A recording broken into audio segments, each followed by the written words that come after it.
Praise the lord. प्रभु यीशु मसीह के नाम से आप सब लोगों को आज का मीटिंग में वेलकम करता हूं। ओके, आज हम लोग उपवास और प्रार्थना के बारे में थोड़ा वचन भाग से ध्यान करेंगे। मैं जानता हूं सब लोग उपवास करना चाहते हैं और सब लोग दुआ करना चाहते हैं, क्योंकि प्रभु यीशु मसीह में बढ़ने के लिए सब लोग हम लोग कोशिश करते हैं। तो पहला वचन हम लोग पढ़ेंगे मत्ती छठा अध्याय उसका 16 से 18 तक हम लोग पढ़ेंगे। जब तुम उपवास करो तो कपटियों के समान तुम्हारे मुंह पर उदासी ना छाई रहे, क्योंकि वे अपना मुंह बनाए रहते हैं ताकि लोग उन्हें उपवासी जाने। मैं तुमसे सच सच कहता हूँ कि वह अपना प्रतिफल पा चुके। परंतु जब तू उपवास करे तो अपने सिर पर तेल मल और मुंह धो, ताकि लोग नहीं परंतु तेरा पिता जो गुप्त में तुझे देखता है तुझे उपवासी जाने। इस दशा में तेरा पिता जो गुप्त में देखता है तुझे प्रतिफल देगा। आमीन आमीन। यीशु मसीह ने हमको बोला है नया नियम में हम लोग कैसा उपवास करना चाहिए, सही है?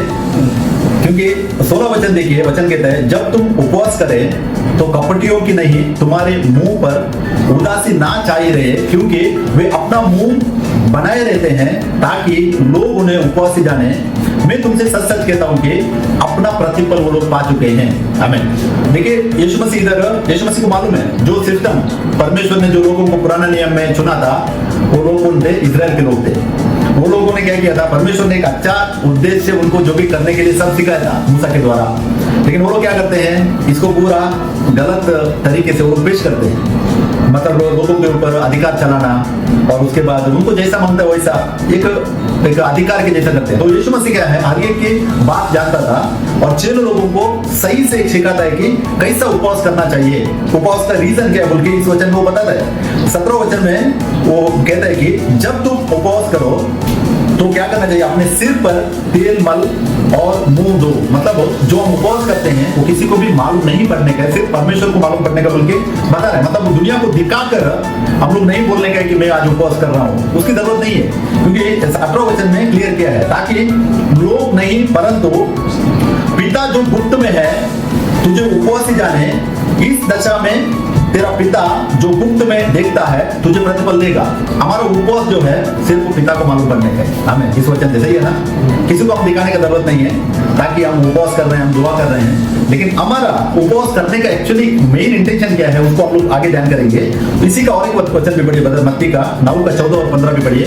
तब यूहन्ना के चेलों ने उसके पास आकर कहा, क्या कारण है कि हम और फरीसी इतना उपवास करते हैं पर तेरे के लिए उपवास नहीं करते? यीशु ने उनसे कहा, क्या बराती जब तक दूल्हा उनके साथ है शोक कर सकते हैं? पर वह दिन आएंगे जब दूल्हा उनसे अलग किया जाएगा, उस समय वे उपवास करेंगे। हमें ये वचन अगर ध्यान करेंगे तो इधर ब्लेम डालने का देखने के लिए मिलता है। फरीसी लोग क्या करते हैं? यीशु मसीह का चेलों के ऊपर ब्लेम डालते हैं, बोलते हैं कि हम उपवास करते हैं लेकिन तुम्हारे चेले लोग उपवास नहीं करते हैं। तो यीशु मसीह उधर सही से आंसर देता है उनको, बोलते हैं कि 15 वचन में यीशु ने उनसे कहा कि बाराती जब तक दुल्हा उनके साथ है शोक कर सकते हैं, पर वे दिन आएंगे कि दुल्हा उनसे अलग किया जाएगा, वह उस समय वे उपवास करेंगे।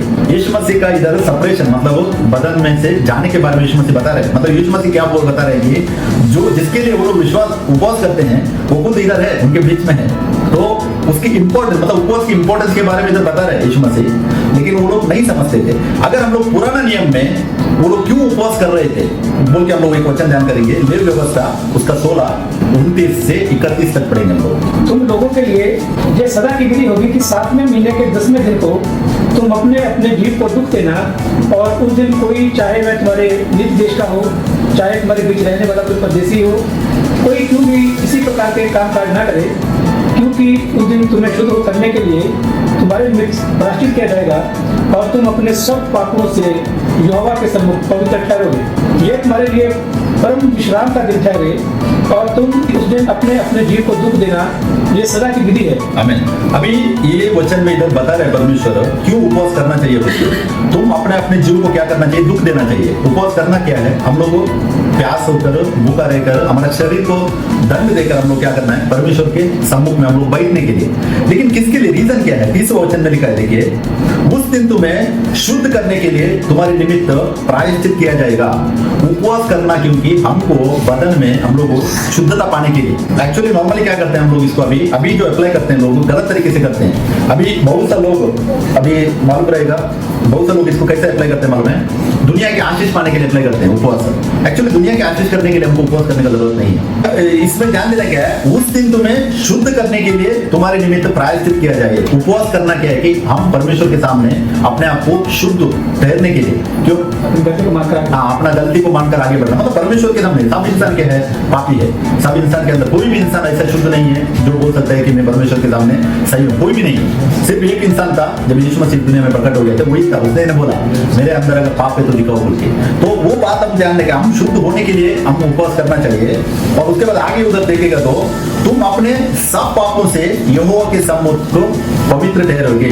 जब हम ये करेंगे, उपवास करेंगे और पश्चाताप करेंगे, परमेश्वर का एक अच्छाई हमारे अंदर आकर छा जाती है। मतलब क्या है, हम दंडवत करते हैं। क्यों? बहुत से इंसिडेंट देख सकते हैं हम लोग। नूह के टाइम में जब परमेश्वर ने दुनिया खत्म करने के लिए सोचा, पूरा खत्म कर नूह को बचाता है और परमेश्वर खुद पश्चाताप करते हैं। हम पढ़ सकते हैं, अगर हम लोग जेनेसिस 7, 8, 9 चैप्टर पढ़ेगा ना, परमेश्वर पश्चाताप करता है। बोलते हैं कि इंसान को मैं अभी ऐसा नहीं करेगा बोल के।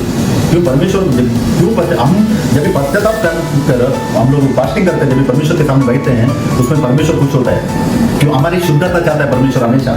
क्यों? हम मालूम है हमारी सोच गलत है, हमारा बात गलत है, हमारा आंखों का जो देखने का तरीका गलत, सब कुछ गलत है हमारा। क्यों? हम इस बदन में कुछ भी अच्छा ही नहीं देख सकते। तो उसमें से पश्चाताप करने के लिए हम लोग उपवास करना चाहिए।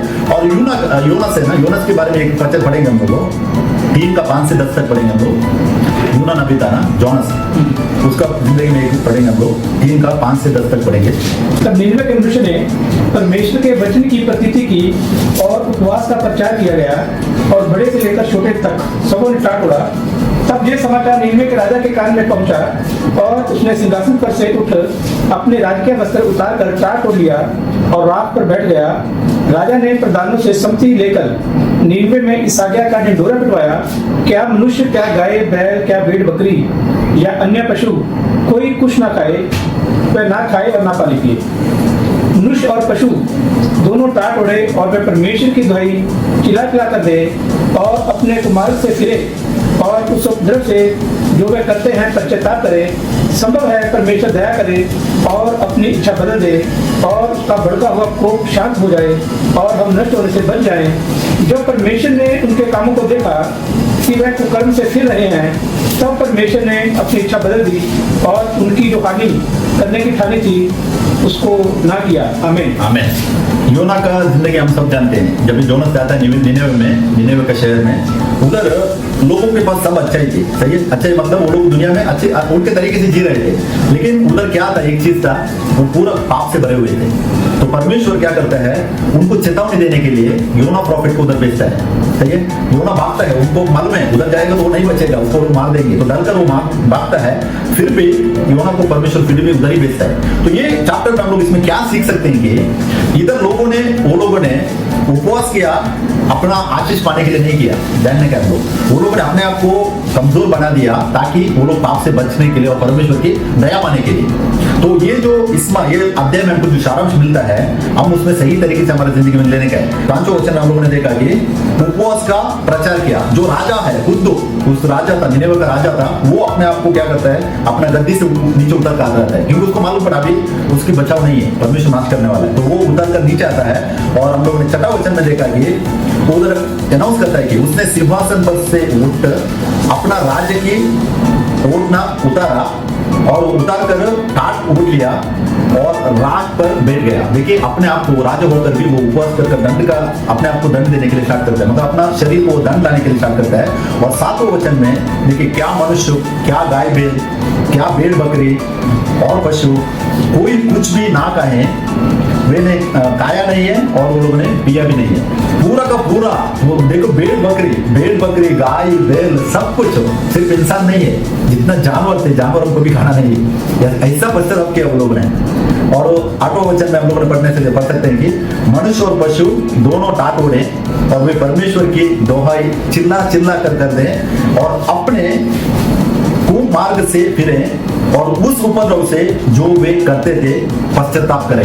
वो लोगों ने पश्चाताप किया, सच्ची पश्चाताप किया वो लोगों ने, ताकि उनको मालूम है परमेश्वर का क्रोध उनके ऊपर आने वाला है। तो और उसके बाद 9वें वचन में हम लोग देख सकते हैं, संभव है परमेश्वर दया करे और अपनी इच्छा बदल दे और उसका भड़का हुआ कोप शांत हो जाए और हम नाश होने से बच जाएं, ये उनका इंटेंशन है। वो लोग नाश नहीं होने गए, वो लोग अपना क्या है प्रोटेक्शन के लिए, वो लोग अपना शुद्धता के लिए वो लोगों ने उपवास किया होगा। और उसके बाद 10वां वचन, जब परमेश्वर ने उनके कामों को देखा, हमें परमेश्वर उनका रियल पश्चाताप को देखता है, जब भी वो लोग अपने आप को कैसे किया, वो लोगों ने अपना क्रियों से करके दिखाया, मतलब अपना कामों से करके दिखाया, बोल के नहीं है सिर्फ, ये इंपॉर्टेंट है, सिर्फ बोलने से नहीं है। जो भी चीज है परमेश्वर के सामने हम करके दिखाने का है। अगर हमको वचन दिखा रहा है तो हम उसको करके दिखाने का है। तभी क्या हो जाता है, देखिए जब परमेश्वर उनके कामों को देखा, जब वो लोगों ने काम किया, उसको परमेश्वर ने देखा कि वे कुमार्ग से फिर रहे हैं, तब परमेश्वर ने अपनी इच्छा बदल दी और उनकी जो हानि करने की कहानी थी उसको ना किया। परमेश्वर ने ऑलरेडी डिसाइड किया था, सोदोम और गोमोर था, सही है, सोदोम गोमोर के भी परमेश्वर ने नाश किया। अब्राहम के साथ डिस्कशन चलता है उधर, अब्राहम पूछता है, कम से कम लास्ट कभी तक किधर तक आता है, वो 50 से 10 दिन तक आता है, सही है, 10 लोग भी मिलेगा तो परमेश्वर बोलते हैं उसको नाश नहीं करेगा। अगर वो टाइम पे भी मैं सोचता हूँ, अगर लोटा जो था वो टाइम पे भी अगर वो लोग पश्चाताप करता तो वो सोदोम गोमोर नाश नहीं होता था, सही है, क्योंकि परमेश्वर चाहता है नाश नहीं करने का। जब भी नूह के टाइम में भी परमेश्वर चाहता था कि नाश नहीं करने का है, नूह को भी वो टाइम पे भी सुसमाचार दिया।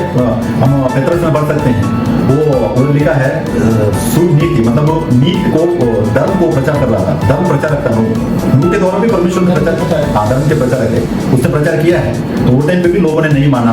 और सदोम गोमोर का अगर एग्जाम्पल लेगा तो वो लोग भी पश्चाताप नहीं किया।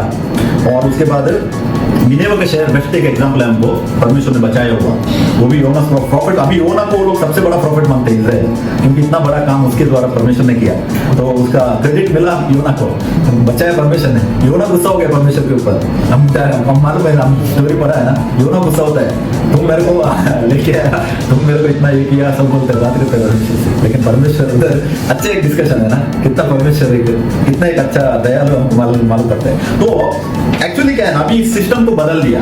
अभी लोग क्या कर रहे हैं, मालूम है, दुनिया के आशीष पाने के लिए प्रार्थना करते हैं, उपवास करते हैं, उसकी जरूरत नहीं है। हम तो एक वचन पढ़ेंगे, आप लोगों मत्ती 5:45 पढ़ेंगे, जिससे तुम अपने स्वर्गीय पिता की संतान ठहरोगे, क्योंकि वह भले और बुरे दोनों पर अपना सूर्योदय करता है और धर्मी और अधर्मी दोनों पर भी बसाता है। हमें परमेश्वर जो कुछ मांगता है हमको हर एक को देता है। ऐसा नहीं है कि हम ज्यादा उपवास करेंगे हमको ज्यादा देगा, नहीं, वो गलत चीज, गलत है। परमेश्वर चाहता है हमारा मन को उसके साथ एक रिश्ता बनाने के लिए परमेश्वर हमेशा चाहता है। ओल्ड टेस्टमेंट में भी जो लेवीवचन हम लोगों ने पढ़ा ना, वो लोग अपना बॉडी को दंड देकर परमेश्वर के साथ एक रिश्ता बनाकर आगे बढ़ने के लिए परमेश्वर का इच्छा था। तो और मत्ती 6:33 भी बढ़िया आपको, इसलिए पहले तुम परमेश्वर के राज्य और उसके धर्म की खोज करो तो ये सब वस्तुएं भी तुम्हें मिल जाएंगी। हमें इधर भी देखिए, पहले तुम परमेश्वर का राज्य और उसके धर्म की खोज करो, इसके द्वारा तुमको सब कुछ मिल जाएंगे। तो मत्ती 6 का 24-32 से पढ़ेगा तो वो दुनिया में हम लोग जो डालने का मुश्किल के बारे में इसमें एक्सप्लेन कर रहे हैं। उधर एग्जाम्पल भी देते हैं, सोलोमन का एग्जाम्पल देते हैं। सोलोमन बहुत बड़ा गद्दी में बैठा था, लेकिन क्या हो गया, वो खत्म हो गया। इसका बड़ा एग्जाम्पल दिया है परमेश्वर ने। तो ये पूरे चीज के लिए, हम दुनिया का चीज के लिए हमको उपवास करने का जरूरत नहीं है। और नया नियम में हमको किधर भी नहीं पढ़ने के लिए मिलता है कि हमको 6 लोगों का, अगर हम लोग एग्जाम्पल लेंगे बाइबल में, वो लोगों ने कुछ आशीष पाने के लिए वो लोग फास्टिंग प्रेयर नहीं किया हुआ। हम तो प्रेरितों का काम, उसका थोड़ा वचन ध्यान करेंगे। 10 का 9 और 10 पढ़िए। दूसरे दिन जब वह चलते चलते नगर के पास पहुंचे तो दोपहर के निकट पतरस छत पर प्रार्थना करने चढ़ा। उसे भूख लगी और कुछ खाना चाहता था, परंतु जब वह तैयारी कर रहे थे तो वह बेसुध हो गया और उसने देखा कि आकाश खुल गया और एक पात्र बड़ी चद्र के समान चारों कोनों से लटकता हुआ पृथ्वी की ओर उतर रहा है। आमीन। ओके, ये वचन में हम ध्यान करने का बात है कि ये भूखा रहकर वो दुआ में बैठा था पतरस। तो दुआ में क्यों बैठा था कि परमेश्वर के साथ एक संगति बना रहा था। उसको कुछ इंटेंशन नहीं था कि मैं दुनिया का आशीष के लिए प्रे करूं, ऐसा नहीं है। वो अपने आप को परमेश्वर की एक संगति में लाकर वो बैठा था और वो दुआ कर रहा था। प्रेरितों का काम 13 का 2 और 3 भी पढ़ेंगे हम लोग। इधर भी लोगों ने उपवास किया हुआ रिकॉर्ड है हमको। अंताकिया की कलीसिया में कई भविष्यवक्ता और उपदेशक थे, जैसे बरनबास और शमौन जो लीगर कहलाता है, और लिक्यूस कुरेनी और चौथाई देश के राजा हेरोदेस का दूध भाई मनाहेम और शाऊल। जब वे उपवास सहित प्रभु की उपासना कर रहे थे तो पवित्र आत्मा ने कहा कि मेरे लिए बरनबास और शाऊल को उस काम के लिए अलग करो जिसके लिए मैंने उन्हें बुलाया है। तब उन्होंने उपवास और प्रार्थना करके और उन पर हाथ रखकर उन्हें विदा किया। आमीन। आमीन। ये पूरा पढ़ने के लिए नहीं जाएगा, आपने पढ़ा। तीसरा वचन में हम पढ़ने देख सकते हैं, इसमें क्या सीख सकते हैं हम लोग? परमेश्वर का काम के लिए उन लोगों ने उपवास किया और प्रार्थना की, और क्या किया है, उस सेवकाई में उन लोगों ने उधर नियुक्त करने के लिए वो लोग उपवास करते हैं। तो परमेश्वर का काम के लिए उन्होंने उपवास किया। इस वचन में भी हम लोग पढ़ सकते हैं। अगर मत्ती वो प्रेरितों का काम 10 का हम लोग 9-10 में पढ़ा, उधर भी परमेश्वर का काम के लिए वो कर रहे थे। और भी वचन पढ़ेंगे, प्रेरितों का काम 14 का 23 वचन भी पढ़िए। और उन्होंने हर एक विषय में उनके लिए प्राचीन ठहराए और उपवास सहित प्रार्थना करके उन्हें प्रभु के हाथ सौंपा जिस पर उन्होंने विश्वास किया। आमीन। इधर प्राचीन मतलब एल्डर्स, मतलब गैदरिंग लीड करने के लिए वो लोग एल्डर्स इलेक्ट कर रहे थे और उसके लिए वो प्रार्थना कर रहे थे। उपवास और प्रार्थना उसके लिए कर रहे थे, क्यों? प्रभु का काम के लिए। सही है, प्रभु का काम के लिए उपवास प्रार्थना कर एल्डर्स को इलेक्ट कर रहे थे ताकि परमेश्वर की कलीसिया मतलब सेवक आगे बढ़ने का है। क्यों? वो लोग क्या कर रहे थे, घर घर में जगह जगह में इकट्ठा होकर उधर ही प्राचीन को वो लोग नियुक्त कर रहे थे। तो उसके लिए वो लोग उपवास किया, मतलब ये परमेश्वर का काम के लिए फिर से। और उसके बाद 2:37 में एक वचन पढ़िए। मैं 84 वर्ष से विधवा थी और मंदिर को नहीं छोड़ती थी, पर उपवास और प्रार्थना करके रात दिन उपासना किया करती थी। आमीन। ये अन्ना के बारे में हम लोग इधर पढ़ सकते हैं। वो क्या कर रही थी, उपवास और प्रार्थना में लगी थी, परमेश्वर का काम परमेश्वर के साथ थी। मतलब वो उल्टा यरूशलेम टेम्पल में रात दिन उसकी सेवा कर रही थी, किसकी? परमेश्वर की। वो उपवास और प्रार्थना में लगी थी। और देखिए परमेश्वर का काम जब यीशु मसीह आने तक उनको 2 गवाह रखा था उधर, एक सिमोन है ना नाम, सिमोन, दोनों को रखा था। तो परमेश्वर का काम के लिए उपवास किया हुआ हमको रिकॉर्ड मिलता है बाइबल, मतलब परमेश्वर के साथ एक निकट संबंध बनाने के लिए। किधर भी आपको दुनिया का आशीष के लिए उपवास किया हुआ बाइबल में नहीं पढ़ने के लिए मिलता है, ध्यान देने का है। दूसरों को 6:5 पढ़िए।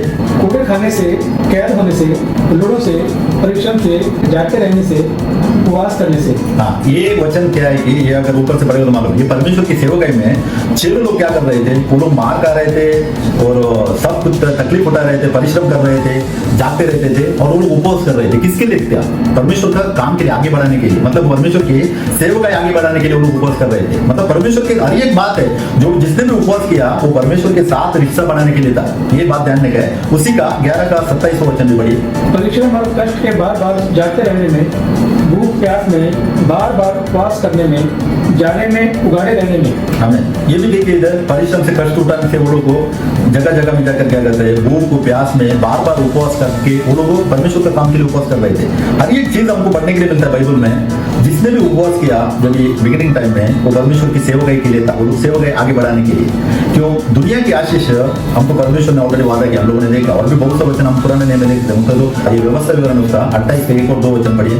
यदि तो अपने परमेश्वर यहोवा की सब आज्ञाएं जो मैं आज तुझे सुनाता हूँ चौकसी से पूरा करने में को चित्त लगाकर उसकी सुने, तो वह तुझे पृथ्वी की सब जातियों में श्रेष्ठ करेगा। फिर अपने परमेश्वर यहोवा की सुनने के कारण ये सब आशीर्वाद तुझ पर पूरे होंगे। देखिए ये वचन में क्या पढ़ने के लिए मिलता है हमको? जो इंसान परमेश्वर के साथ आगे बढ़ता है, मतलब उसका आज्ञाओं को पालकर, परमेश्वर का जो वचन, अभी आगे कैसा मालूम पड़ेगा उनको, वचन है, वचन को लेकर जो इंसान आगे बढ़ता है उसको जो भी अच्छी बात है परमेश्वर वो ऑटोमेटिकली वो लेती है। वही हम लोगों ने पढ़ा मैथ्यू 6:33 में। उसके लिए कुछ करने का हमको जरूरत नहीं है हमको, लेकिन हमारा क्या इंटेंशन है कि हम परमेश्वर के साथ एक रिश्ता में बने रहने का। परमेश्वर जो भी हमको इस दुनिया में मांगता है वो ऑलरेडी प्रोवाइड करेंगे, उनको उससे वादा किया, वो स्टार्टिंग से कर रहे हैं। जेनेसिस 3:18 भी पढ़िए आपको, उत्पत्ति 3:18 भी पढ़िए। और वह तेरे लिए ऊंट और कटारे उगाएगी और तू खेत की उपज खाएगा। आमीन। खेत की उपज खाएगा तो ये परमेश्वर का नियम है, ये सबको लागू होता है, कोई भी बड़ा छोटा होकर नहीं है। वो भी नया नियम में कलीसिया में परमेश्वर ने इक्विटी रखा है। इब्रानियों 8:12 पढ़िए। परमेश्वर को वचन आधारित रहने का, हमारी जिंदगी जब भी परमेश्वर को वचन आधारित होता है, परमेश्वर हर एक चीज हमको सही से आगे बढ़ाएगा। क्योंकि मैं उनके अधर्म के विषय में दयावंत रहूंगा और उनके पापों को फिर स्मरण न करूंगा। ये वादा है, पुराना नियम में किया था, सही है। अधर्म पर दया करूंगा और उनके पापों को फिर स्मरण नहीं करेगा, मतलब परमेश्वर के साथ रिश्ता है। दानियल 9:28 में नहीं पढ़ेंगे, उधर 6 काम परमेश्वर इस दुनिया में करता है। उसमें एक था अधर्मों का प्रायश्चित किया करना और युगानुयुग की धार्मिकता प्रकट करना। अभी परमेश्वर ने ऑलरेडी क्या किया है, अपने हिसाब से, परमेश्वर के हिसाब से उसने अधर्म को खत्म किया है। अभी अधर्म अगर किसने खत्म नहीं किया वो बाद में क्या करेगा, मैं उपवास करूंगा, परमेश्वर मेरे को आशीष देगा बोलेगा, तो वो गलत है, तो वचन आधारित नहीं है। पहले क्या करना है, हम अपने आप को परखने का है, मेरा जिंदगी वचन आधारित है नहीं है। अगर है तो इस दुनिया की बातों के लिए फिक्र करने का जरूरत नहीं है, ये ऑटोमेटिक है। न्यूटन का थर्ड लॉ है, for equal action there is या क्या बोलते हैं उसको, अपोजिट रिएक्शन। वो सही है, क्योंकि परमेश्वर के साथ अगर आप सही है, आप वचन आधारित होकर आपका जिंदगी बिता रहे हैं, तो आप उसको रात दिन उपवास करकर परमेश्वर मेरे को ये मनते बोलने का जरूरत नहीं, वो ऑटोमेटिक आ जाएगा, आपको दे देगा। लेकिन क्या है, ये इंतजार होना चाहिए, परमेश्वर का राज में इंतजार करना, क्योंकि परमेश्वर जानता है ना हमको जो कुछ मांगता है इस दुनिया में, वो जानता है, तो वो स्टेप बाय स्टेप देगा।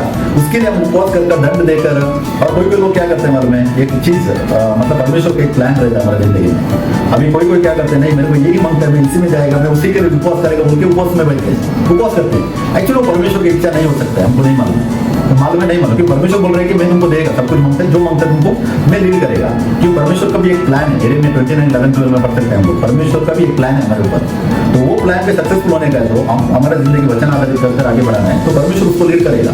ये कभी हो जाता है कि वचन में बने रहने से, चेलों ने, हम लोगों ने चेलों के बारे में देखा, वो लोगों ने उपवास किया है अब परमेश्वर की सेवा के लिए, वो लोगों ने अपने को धन दौलत पाने के लिए ये नहीं किया था। तो नया नियम में बहुत सा वचन मैंने रिकॉर्ड किया है, लेकिन मैं नहीं देगा। ये मेन क्या है कि हमारा इंटेंशन हम जानने का है कि परमेश्वर क्या चाहता है अपने से। ओके, योवेल 2:12-13 पढ़िए एक बार। तो भी यहोवा की ये वाणी है, अभी भी सुनो, उपवास के साथ रोते पीटते अपने पूरे मन से फिर कर मेरे पास आओ, अपने वस्त्र नहीं अपने मन ही को फाड़ कर अपने परमेश्वर यहोवा का फिरो, क्योंकि वह अनुग्रहकारी, दयालु, विलंब से क्रोध करने वाला, करुणा निधान और दुख देकर पछताने वाला है। आमीन। कितना गहरे मीनिंग है ये वचन में। क्या बोलते परमेश्वर इधर, यहोवा की यह वाणी है कि अभी सुनो, उपवास के साथ रोते पीटते अपने पूरे मन से फिर कर मेरे पास आओ। परमेश्वर के पास आने के लिए बोल रहे वचन, सही है। उपवास कर हम लोग परमेश्वर का पास आने का, क्यों? उसके साथ संगति बिताने के लिए, उसके साथ एक रिश्ता बनाने के लिए। और 13 वचन देखिए, अपने वस्त्र नहीं है अपने मन ही को फाड़ कर अपने परमेश्वर यहोवा की और फिरो, क्योंकि वो अनुग्रहकारी, दयालु, विलंब से क्रोध करने वाला, करुणा निधन और दुख देकर पछताने आ रहा है। तो हम लोग क्या करना है, हम लोग उपवास करकर परमेश्वर की ओर फिरना चाहिए। ये एक्चुअली ओल्ड टेस्टमेंट में था, लेकिन नया नियम में क्या है, हम लोग जो उपवास करना चाहिए वो परमेश्वर की सेवा के लिए। हम क्या करना चाहिए, हम उपवास कर हम नया रूह को मांगने का परमेश्वर का राज के लिए। हम लोग उपवास कर परमेश्वर का वचन जिधर हम दे सकते हैं, उसके लिए हम उसकी मदद मांगने का है। वो हमारे जिंदगी का उपवास होने का है। परमेश्वर चाहता है वही है हमसे, हम लोग को ये चीज करना चाहिए। लेकिन हम क्या करें, अभी हम वचन का शायद हमको गहराई नहीं मालूम है, या हमारा जरूरत की वजह से हम क्या करते हैं, बाहर जाते हैं, वो सिस्टम से बाहर जाते हैं, और हम हमेशा हमारे बारे में सोचते हैं। इंसान का सबसे बड़ी प्रॉब्लम है हम हमारे बारे में सोचते हैं, दूसरा दुनिया का हमको नहीं पता हुआ। तो उस चीज से हमको बाहर आने का है, और परमेश्वर के साथ उपवास में बैठकर हमको दुआ करना चाहिए। तो हमारा जांच हम लोग परखना चाहिए, हमारा जीवन हम लोग परखना चाहिए। दूसरा कोरिन्थियंस 13:5 भी एक बार पढ़िए वचन। हमारे जीवन को हम लोग क्या करना चाहिए, परखना चाहिए, हम वचन में बने हैं नहीं है। अपने आप को परखो कि विश्वास में हो कि नहीं, अपने आप को जांचो। आमीन। अपना बस है। आप ये क्या कह रहे हैं, पौलुस बोलते हैं कि अपने आप को परखो। हम लोग हमेशा अपने आप को परखना चाहिए कि हम विश्वास में हो या नहीं है, हमारा विश्वास कैसा है, हम अपने आप को परखने का है, और अपने आप को हम लोग जांचने के लिए बोल रहे हो। तो परमेश्वर की इच्छा हमको अगर कहाँ मिलती है बोलेगा, तो हम लोग परमेश्वर को वचन में मजबूत होना। और पहले थिस्सलुनीके 4:3 भी एक वचन पढ़िए। क्योंकि परमेश्वर की इच्छा ये है कि तुम पवित्र बनो, अर्थात विचार से बचे रहो। आमीन। परमेश्वर की इच्छा क्या है, हम पवित्र बनना चाहिए। कैसा पवित्र बन सकते हैं, वचन से। जब ये वचन ध्यान करते हैं, जितना ज्यादा हम लोग वचन में बने रहते हैं, उतना ज्यादा हमको परमेश्वर को वचन क्या करता है, चेतावनी देता है। वचन में बना पढ़ने से, वचन में ज्यादा बने रहने से चेतावनी मिलती है, और वो आवाज जो वचन हमको आवाज देता है, उसको सुनकर हम लोग परमेश्वर के साथ आगे बढ़ना है। तो इसके लिए ये जो पौलुस है ना, ये एफिशिएंस में लिखता है, शरीर का जो बात है उसको अगर हम लोग दंडवाद नहीं करेंगे, उसको दंड नहीं देंगे, तो परमेश्वर के साथ हम आगे नहीं बढ़ सकते। अगर हम हमेशा खाते पीते रहेंगे तो क्या हो जाएगा, हमारा वेट बढ़ेगा ऑटोमेटिक, जैसा हम भी स्वेट होते जाएंगे। तो इसके लिए हम क्या करना चाहिए कि हम ज्यादा वचन में गहरा होने के लिए एटलीस्ट हम लोग थोड़ा बीच बीच में फास्टिंग करते हैं, परमेश्वर का चैनल में बैठकर हम लोग ये नया रूम के लिए मांगना है, ये हमारा फास्टिंग होने का है। वो भी और एक बात है, परमेश्वर की इच्छा और गहराई से जानने के हम लोग, ऐसा नहीं है कि अभी कोई चीज आत्मा आ गए कल हम लोग परमेश्वर को वचन से बाहर जाकर दूसरी चीज एक्स्टेब्लिश नहीं कर अंदर नहीं लाने के, वो भी देखने के परमेश्वर की इच्छा नया नियम में कैसा बाइबल में रिकॉर्डेड है उसके हिसाब से हमारा जीवन बिताने के लिए स्टार्ट करना है। तो क्या हो जाएगा, जैसा मैथ्यू 6:33 है, जो भी दुनिया की जरूरत है वो परमेश्वर प्रोवाइड करेगा। कितना टाइम है परमेश्वर को प्रोवाइड करने के लिए? एलिया जब ये इधर था, जब एलिया भागा था 3.5 साल परमेश्वर ने उसको खाना खिलाया, तो कुछ कमाया नहीं कमाया, लेकिन क्या है परमेश्वर का एक उद्देश्य था उसके जीवन में, वो किया, परमेश्वर ने उसको प्रोवाइड किया। तो वो बात को हम लोग जानना बहुत जरूरी है। और उसके बाद कुलुस्सी 3 का 1 से 4 भी पढ़ेंगे, बाद में हम लोग दुआ करेंगे। अतः जब तुम मसीह के साथ जिलाए गए तो स्वर्गीय वस्तु की खोज में रहो, जहाँ मसीह विराजमान है और परमेश्वर की दाहिनी ओर बैठा है। पृथ्वी पर की नहीं परंतु स्वर्ग वस्तुओं पर ध्यान दिलाओ, क्योंकि तुम तो मर गए और तुम्हारा जीवन मसीह के साथ परमेश्वर में छिपा हुआ है। जो मसीह जो हमारे जीवन में है, जब मसीह जो हमारा जीवन है प्रकट होगा, तब तुम भी अपने साथ महिमा सहित प्रकट किए जाओगे। आमीन। ठीक है, एक देखिए, तुम मसीह के साथ जिलाए गए, सही है, हम लोगों को प्रभु ने नया जीवन दिया है मसीह में। और दूसरा वचन बोलता है कि पृथ्वी पर की नहीं परंतु स्वर्गीय वस्तुओं पर ध्यान रखो। ये इंपॉर्टेंट है हमारी जिंदगी में, हम सब करना चाहिए, सबको लागू होता है हम सबको, क्योंकि तुम तो मर गए और तुम्हारा जीवन मसीह के साथ परमेश्वर में छिपा हुआ है। हालेलुया। तो ये चीज हम लोग करना चाहिए। और आप लोग और भी गहराई से मांगते हैं तो आप जानते हैं आइज़ाया 58 पढ़ेगा तो हमको बराबर उधर मिलता है। सच्चा उपवास क्या है, परमेश्वर बोल रहे हैं उधर, सच्चा उपवास क्या है?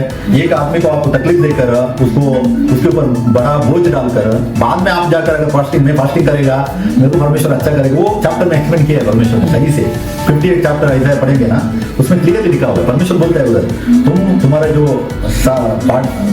आजू बाजू में लोग हैं उनके ऊपर तुम बात डाल रहे हो, बहुत बोझ डाल रहे हो उनके ऊपर, वो लोग उठा भी नहीं सकते, ऐसा बोझ तुम दे रहा है। बाद में तुम बोलते हैं कि मैं परमेश्वर से उपवास करेगा मेरे को आशीष देगा, तो आशीष नहीं मिलता है। परमेश्वर बोलता है कि पहले तुम्हारा जिंदगी को सुधारो, तुम सही वचन आधारित बनने के लिए स्टार्ट करो, बाद में तुम क्या करो, आगे बढ़ो, उपवास करो, तभी मैं उपवास को सुनने को बोला है। तो जिंदगी को हम लोग हमारा जिंदगी को सुधारना और हमारी जिंदगी को वचन आधारित करना ये इंपॉर्टेंट है। जब हम वो चीज करते हैं वो टाइम पे वापस जब भी ऑटोमेटिक काम करते हैं मैथ्यू 6:33 हमारे जिंदगी में, हम उसके पीछे भागने में परमेश्वर रास्ता खोल के देगा।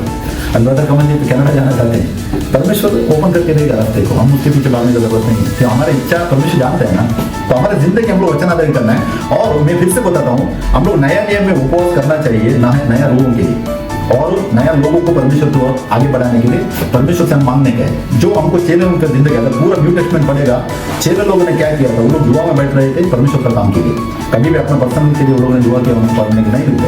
तो सच्चा जो वचन आधारित हम जब भी पढ़ने के लिए स्टार्ट करेंगे, परमेश्वर हर एक चीज अच्छे से आगे बढ़ाएगा। इसके लिए मैं परमेश्वर को धन्यवाद करता हूँ आज का वचन के लिए। और आप लोगों को भी मैं इतना ही बताना चाहता हूँ कि वचन आधारित बनाने के लिए स्टार्ट करो आपका जिंदगी। जब भी आप लोग आपका जिंदगी वचन के अधीन लेके आते हैं तो बहुत सा तकलीफ रहेगा, तो भी उस सिचुएशन को परमेश्वर बदलेगा। तो कभी वचन आधारित हमारी जिंदगी लाने के लिए स्टार्ट करना है, हम लोग वचन को रेस्पेक्ट करना है, वचन को सुनकर उसको छोड़ना नहीं है, उसको रेस्पेक्ट करके आगे बढ़ना है। और वो वचन को हम लोग लेने गए, क्योंकि वचन में जीवन है। मैं जॉन 6:63 उसमें से बोलते हैं, मैंने कहा वो वचन ही जीवन है। जो वचन आज हम लोग पढ़ते हैं, उसको हम लोग अप्लाई करते हैं, लेते हैं, उसमें जीवन है। वो वचन को लेकर हम लोग आगे बढ़ने के टाइम में हर एक चीज हमारे जिंदगी में काम करेगा। तो इसके लिए उपवास और प्रार्थना जो है परमेश्वर का काम के लिए हम लोग करेंगे, और उसी में हम लोग आगे बढ़ेंगे, ताकि परमेश्वर का अनुग्रह बहुत से लोगों तक आने के लिए हम दुआ मांगेंगे। तो इस वचन का सारा महिमा सब कुछ प्रभु यीशु मसीह को देता हूँ।